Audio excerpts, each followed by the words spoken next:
سے نکل کے ایک سائڈ پہ ہو گئے ہیں۔ تو ابھی ان کو پتہ چل رہا ہے کہ ان کی سیاست میں یہ جو گزشتہ 2-3-4 دن تھے، 72 گھنٹے تھے، یہ بڑے اہم تھے۔ ان 72 گھنٹوں میں پورے پاکستان میں مولانا فضل الرحمان صاحب پہ بات کی گئی۔ مولانا فضل الرحمان صاحب کے کردار کو لوگوں نے سراہا۔ مولانا فضل الرحمان صاحب کے ایک اور کردار کو لوگوں نے دیکھا۔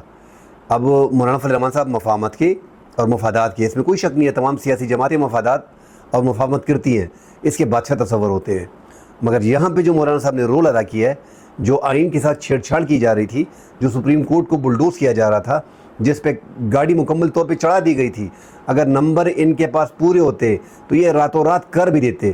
اب یہ حلیے بہانے کر رہے ہیں کیونکہ مولانا صاحب ایک اہم اتحادی ہیں، ان کے 13 ووٹ ہیں، قومی اسمبلی میں 8 اور 5 سینٹ میں۔